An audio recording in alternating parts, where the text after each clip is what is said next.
네, 1월은 그야말로 좀 격동의 시간이었는데 2월 들어서는 비교적 잠잠합니다. 그런데 이번 주 중요한 지표가 CPI가 발표되는 그렇죠. 만큼 조심히 기다리는 모습이 시장에도 심리가 반영이 되지 않나라는 생각이 드는데요. 관련해서 자세히 이야기 나눠보도록 하겠습니다. 이진우 GFM 투자연구소 소장과 함께하겠습니다. 안녕하세요. 네, 안녕하세요. 안녕하세요. 예. 박사님 오랜만입니다. 네. 네, 지금 시장 흐름을 보면은 지금 대형주 쪽으로 확실히 앞서 말씀드린 이제 삼성바이오로직스 같은 경우에 이런 주가 흐름이 시장을 코스피 지수를 조금 더 끌어올리는 역할을 하고 있는 상황입니다. 상대적으로 오늘 코스닥은 한 0.6% 오르고 있고요. 수급적인 측면에서도 거래소에서 외국인과 기관은 동반해서 매수하는 모습이 나오고 있는데 이번 반등이 이제 상승 추세로 가는 추세인지 네. 아니면은 지금 계속해서 기다리는 과정인지 짚어봐야 될 것 같습니다. 네. 자, 소장님 보시면은 네. 간밤 미국 증시부터 한번 살펴보겠습니다. 어제는 좀 조용했죠? 네. 예, 오늘 지금 이제 우리 시장이 상대적으로 강하죠. 미국장이 뭐 고만고만했는데도 불구하고 가고 있고 또 아시아에서도 또 이렇게 뭐 나쁘지 않게 가고 있습니다. 어제 뭐 쇼트트랙 보다 보니까 이제 중국은 지표뿐만 아니라 뭐든지 믿으면 안 되겠다 싶은 생각을 다시 한번 하게 됐는데요. 어쩜 진짜 스쳐도 그렇게 페널티입니까? 대세인데 어떡하겠습니까, 근데? 대세입니까? 중국이 네. 대세입니까? 예. 네.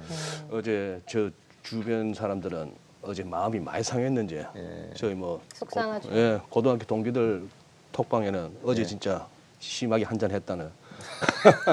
근데 지금 미국이 미국도 그렇고 우리도 그렇고 다들 뭐 시청자 여러분 공감하시겠지만 지금은 그거 아닌가요? 진짜 우리 바닥 봤나? 네. 최근에 나왔던 이 상승이 이제 바닥 찍고 다시 올라가자는 상승인지 아니면 흔히 말하는 기술적 반등, 뭐 데드캣 바운스, 뭐 이런 정도인지 하는 건데 지금 미국도 사실 좀 애매합니다. 이 너무 이렇게 기술적인 그 마디점을 갖다 딱딱 찍으면서 꺾이니까 네. 좀 신기하기도 하고 좀 부담스럽기도 한데 S&P 500은 이렇게 보시다시피 이번에 딱 여기 보십시오. 여기가 2022년이니까 네. 금년 들어서부터 이렇게 다들 빠졌습니다. 그래서 딱히 1월 26일, 27일 그 무렵에 1월 FMC 때문이다라고 하기도 뭐 합니다. 네. 그 전부터 이렇게 밀려왔고 자 이렇게 왔는데 이 무렵 뭐 한 4,300 근방은 나름대로 이렇게 탄탄했다고 볼 수 있습니다. 네. 그래서 이날은 1월 24일 날은 4,300 밑으로도 훅 내려갔지만 금방 이렇게 저가 매수가 이렇게 올라왔고 네. 이렇게 다지는 모습에서 왔는데 요거 또 이렇게 펼쳐보니까 또 꺾일 만한 레벨에서 꺾이는 거죠. 네. 여기 선에 걸리고 네. 이번 1월 들어서 금년 들어서 하락폭이 또 61.8.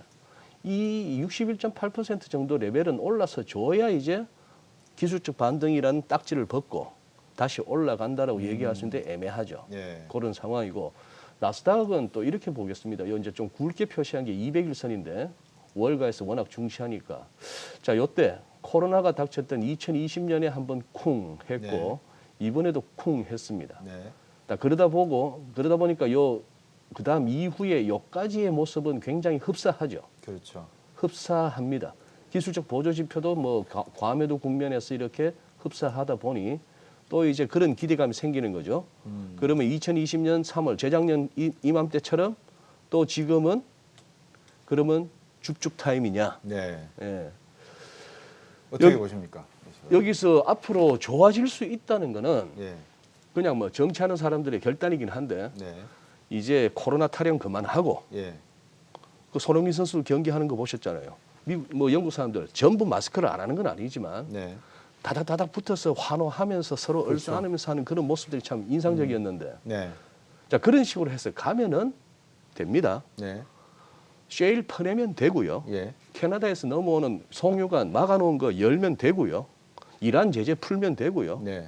우크라이나 그냥 외교적으로 해결하면 되고 예. 해서 유가도 잡히고 인플레 예. 우려도 잡히고 예. 다시 또 경기가 살아나고 예. 일상으로의 회복이 이루어지고 하면은 뭐 2020년 그때처럼 훅 가는 건 아니겠지만 기대할 수 있는 그건데 네. 그거보다는 아까 그 차트 다시 보여주시면은 여기서 나스닥이 뿐만 아니라 전 세계 증시가 이런 식의 엄청난 랠리를 펼칠 수 있던 거는 이 기간 동안이 무려 4조가 풀립니다. 4조 달러가. 그렇죠. 4조 달러가 풀리고 통화 정책뿐만 아니라 재정 정책까지 동원됐던 그 시절 집집마다 막 수표가 1,000불씩 1,200불씩 막 날아가던 시절 네. 그런 것들이었고 무엇보다도 이 연준을 비롯한 중앙은행들이 비둘기 날개짓을 하던 시절이었고 지금은 매의 흉내를 내고 있습니다. 그러다 보니까 과연 이때의 재판이 될 수 있는가 하는 부분은 좀 의문이죠. 그런 상황이고 메타 페이스북 같은 경우는 지금 계속 추락인데요. 네. 계속 추락인데 그 내용은 잘 아실 테고 어제만 하더라도 여기서 추가로 한 4% 넘게 5% 빠진 게 네. 뭐 또 이런 보도가 나옵니다. 이제 유럽 내 사용자 데이터를 예. 지금처럼 미국으로 이동하는 것이 불가능해지면은 EU 쪽에서는 싫어하고 EU 쪽도 싫어할 뿐만 아니라 일반 개인들도 싫어하죠. 네. 나의 개인 정보가 소속들이 노출되어서 내가 이거 뭐 유튜브를 켜든 뭘 켜든 광고가 됐건 컨텐츠가 됐건 누군가가 나를 소속들이 알고 나한테 딱딱 맞는 걸 올리는 게 편하기도 하지만 이따금씩 섬찟하기도 합니다. 네네. 그런 상황인데 자 약간 이제 메타 내지는 저커버그 특유의 목리를 한번 부리는 거죠. 그래? 그럼 우리 유럽에서 페이스북하고 인스타그램 철수한다. 네. 뭐 이런 얘기도 나오는 거고. 자 그런데 이거 보시면은 이제 코로나 저점 이후에 랠리 상승폭에 대해서 조정 차원은 이미 넘어섰습니다. 이거는 지금 페이스북 상장 이후 주가 흐름이 다 나오고 있는데 그렇다면 또 하나 알파벳 보시죠. 요번에 실적 좋았다고 이렇게 확 날아갔습니다. 네. 거기다가 또 뭐 했죠? 7월 달에 가면 20대 1로 액면 분할해서 뭐 그렇게 해서 좀 싸게 해서 접근할 수 있게 일반 개인 투자자들이 네. 그러다 보면 우리가 다우 지수도 들어갈 수 있겠고 뭐 여러 가지 얘기가 나옵니다만 그 이후에 그냥 흘러내리고 있는 모습이나 월간 차트로 펼쳤을 때 이런 모습을 봤을 때 과연 액면 분할이라는 표현보다는 주식 분할이죠. 여기는 액면이 없으니까 네. 주식 분할 이거 보고 지금 여기서 들어갈 수 있겠는가 등등입니다. 그래서 요약하자면 이 말씀을 드릴 수 있습니다. 지금 과연 뭐 미국뿐만 아니라 전반적으로 이 3대 명제가 저는 흔들린다고 보는데요. 코로나 이후에 세계 자산 시장을 떠받쳤던 세 가지 명제 내지는 우리 투자자들의 인식 체계에 아주 뿌리 박혀 있는 믿음이죠. 저가 매수는 무조건 성공한다. 예. Buy the dip. 예. 이게 지금 흔들리고요. 오히려 좀 올라오면 빠져나와야 되는 거 아니야? 예. 좀 줄여야 되는 거 아니야 생각을 하고 있고 이 FOMO도 지금 조금은 희미해집니다. Fear of missing out이죠. 나만 이 역사적인 랠리에 동참 못하는 거 아니야? 나만 이 실이 떨어지는 거 아니야? 하는 차원인데 최근 들어서 암호화폐 시장의 어떤 반등세나 네. 이런 것들을 보면은 이때 열기는 아니라는 것과 점점 그러다 보니까 이제 주식 외에는 대안이 없다. 뭐 이런 식의 어떤 명제도 좀 다소 흔들리는 그런 시기에 접어들었다 이렇게 봅니다. 그 이진우 소장님께서 그동안에 한 달 좀 넘게 고생을 해주셨는데 제가 방송을 쭉 들어보니까 네. 하시고 싶은 말씀 여기 앉으시니까 잘 못하시는 것 같아요. 그 자리가 어려운 자리더라고요. 어려운 자리죠. 예, 하필이면 또 박사님 또 제일 역대급으로 힘들다는 그 1월 달에만 딱 피하셔가지고 조금 웃는 낯으로 방송하려니까 웃음이 예. 나오냐 그러시고 그러죠. 조금 심각하게 했더니만 장독구질한데 저 사회자 얼굴 꼬라지 마라 이러고. 아니, 선생님. 저는 댓글 잘 안 봅니다만 우리 집사람 이야기로는 상당히 호평이 많았다고 아, 예. 당신보다 훨씬 낫다고 웬만하면 저 미국에서 가지 않는 게 좋겠다 이런 말씀을 하시더라고요. 근데 제가 이제 드리고 싶은 말씀은 네. 아까 저 나스닥 그래프를 보니까 네. 나스닥 그래프는 분명히 그 확실한 게 보이는 게 몇 가지가 있습니다. 첫째, 자금 4조를 풀고 저금리 정책을 가져가니까 나스닥은 날개짓을 확실히 했다. 네, 그렇죠. 그다음에 가운데 두 번의 W자가 맺혀지면서 음흠. 방금 말씀하신 이게 하락인가 요 아니냐 그렇죠. 요 여기 한 부분. 번 또 저기 한 번. 요 부분. 예, 그 부분. 네네네네.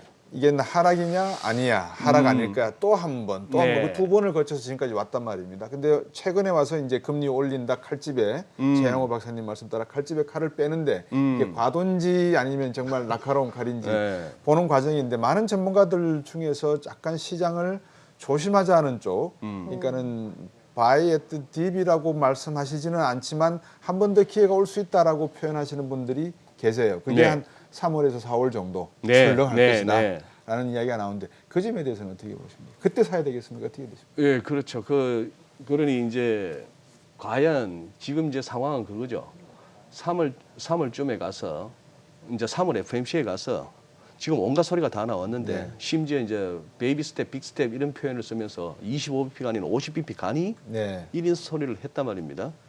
심지어 지난 금요일날 고용지표가 예상외보다 너무 41만 잘 명. 네, 네. 그렇게 나오고 하니까 그걸 이제 가봐야 조금 이렇게 하나에 그치는 거고 그 사이에서는 계속해서 우리 그동안 탄탄하게 달렸던 기술주들 소위 말하는 빵 이런 쪽도 보면은 최근 흐름을 보면은 이 일관된 방향성은 없다는 얘기죠. 네. 이 변동성 장세는 계속 이어질 것 같은 그런 상황이고 그래서 최양호 박사님 자주 하시는 그 지론에 제가 조금 수정본을 하자면은 낙관론자는 돈을 벌고 네. 뭐 비관론자는 명예를 명예를 얻는다. 얻는다 하는데 강세장 낙관론자는 강세장에서는 돈을 벌고 예. 낙관론자는 약세장에서는 네. 좀 오래 기다려야 된다. 예. 뭐 그 차이입니다. 예. 예. 근데 상당히 좀 부드럽게 이 방송 진행을 하시고 난 다음에 약간 좀 부드러워지셨어요. 근데 그러지 말고 제가 네. 네. 듣고 싶은 말씀은 네. 3월과 4월까지 시장이 과연 4조가 풀린 돈을 4조 앞으로 달러. 4조 달러가 네. 풀린 것이 어쨌든 연준이 걷어들일 거 아니겠습니까? 예. 금리도 올라갈 거 아니겠습니까? 네. 그러면 소비가 뒷받침되지 않는다면 결국은 그 빠지는 부분을 만회할 수 있는 보완해 줄 수 있는 부분이 없어질 거란 네. 말이죠. 그럼 그 고통이 상당 기간 동안 지속될 수밖에 없는데 네. 거기다 유가 올라가죠. 우크라이나 사태가 어떻게 될지 모르지만 곧 연휴 이제 휴가 기간이 5월 달부터 미국은 되니까 유가는 네. 더 오를 거란 네. 말이에요. 이제 그런 현상들이 보복 소비 이런 것들이 발생하지 않으면 오히려 경기는 더 하락 쪽으로 방향을 잡을 가능성이 크다. 그러면 미국 주가도 나스닥이나 뭐 S&P 500이 좀 하향선이고 우리도 지금 2,700, 2,800 이 선에서 왔다 갔다 하고 있지만 네. 방향성을 밑으로 꽂는 것이 아닌가라는 그런 우려가 있거든요. 네. 저점은 어떻게 보세요? 뭐 다들 뭐 말씀들은 그렇게 하시죠. 이제 2,600원 어느 정도 마음에 각오를 하고 있다가 연초에 그냥 아예 두드려 맞았고 네, 그다음에 더 아래쪽을 갖다가 생각하거나 다들 염두에 두는 거는 2,600 이러다가 한 번 더 2,600 근처에서 이중바닥이 나오는 정도로 그치지 않고 더 밀려버리면 이제 2,400까지도 다들 마음에 각오는 하고 있는 상황이죠. 그래요? 예. 네. 자, 그런 상황인데 이제 여기서 과연 그러면은 당장 뭐 차트도 필요 없이 다들 기억할 수 있는 지수니까요. 11월 30일 날 찍었던 2,822. 네, 11월 30일 날 그때 막 투매가 나오면서 2,820이 그냥 그 2,820.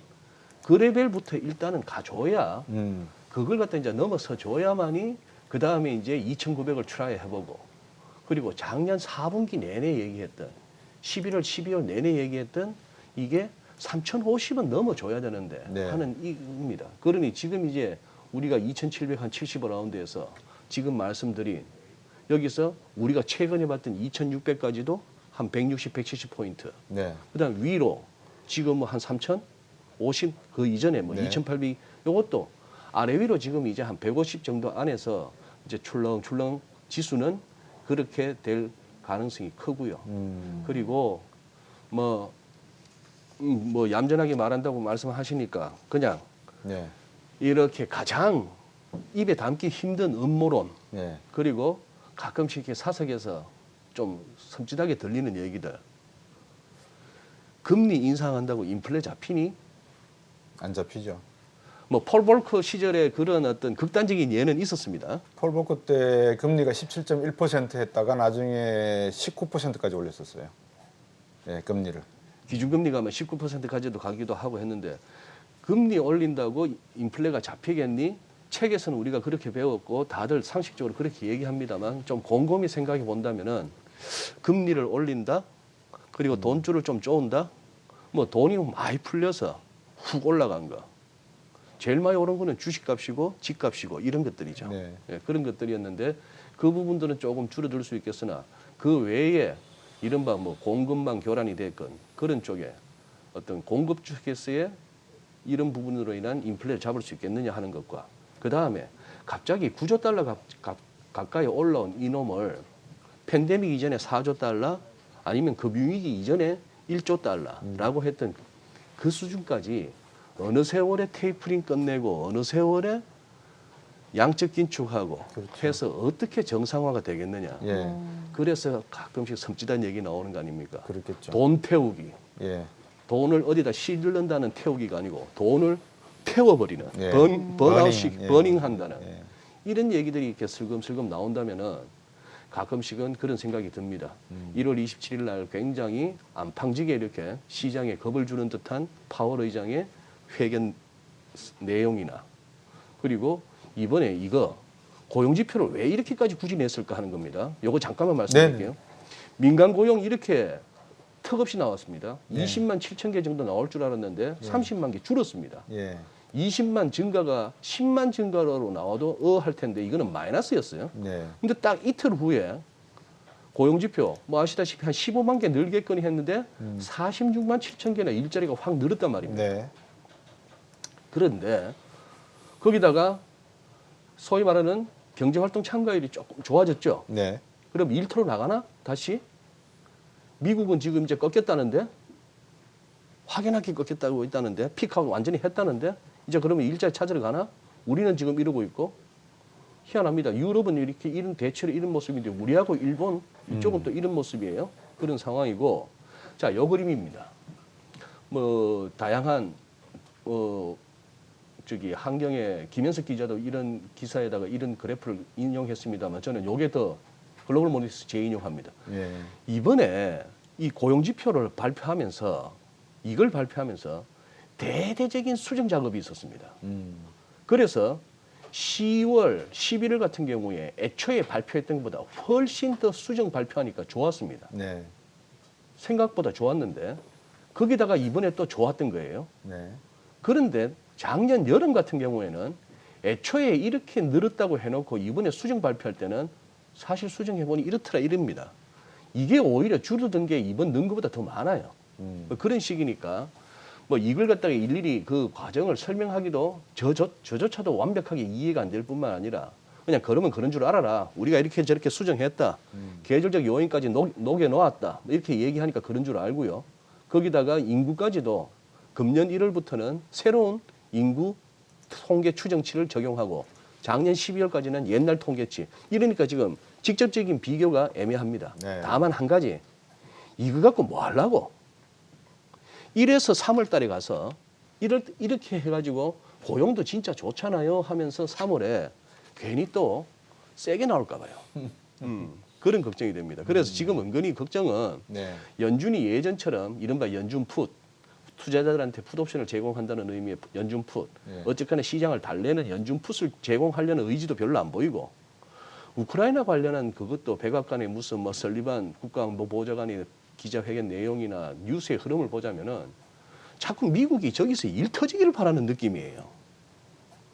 저는 개인적으로. 네, 그래서 지금 이게 마냥 시장이 편안하게 상승세를 이어가기에는 아직도 불확실성들이 많이 여기저기 남아있다고 봅니다. 네. 네. 시간이 짧아서 좀 시청자분들께 많은 내용을 못 전해드려서 좀 안타까운데 일단 미국 현장에서 느낀 내용으로는 지금 이진우 소장님께서 제기하신 의문들이 상당히 이진우 소장님 말씀 쪽으로 맞는 걸로 제가 말씀을 일단 드릴 수 있습니다. 일단 물류 문제, 일본에서 주문한 제품이 3개월 거쳐서 뉴욕 갔다가 다시 일리노이 쪽으로 오는 물류 대란 문제가 아직도 존재하고 그다음에 고용이 늘었다고 하지만 그렇게 는 거는 아니고 길거리에 이렇게 사람 구한다는 하이어링. 그게 많이 붙어 있는 정도니까 아직까지 사람들이 그렇게 나서는 건 아닌 것 같고 우크라이나 사태는 러시아도 타격을 입을 게 너무 크기 때문에 아마 변죽만 올리지 저는 사고가 터지지 않을 거라고 저는 생각을 하거든요. 이제 이런 점들이 과연 3월 달에 연준이 어떤 포지셔닝을 취하느냐. 연준도 중국을 닮아서 통계 조작은 하지 않는 걸로 가정을 하고 네. 아마 상당히 3월, 4월을 눈여겨 지켜봐야 될 그런 시점이 아닌가 생각이 듭니다. 그 전까지는 계속 올랐다 내렸다. 그렇겠죠. 좀 혼란스러운 장 같습니다. 예, 네. 오늘 말씀 여기까지 드려야 되겠습니다. 고맙습니다. 예, 감사합니다.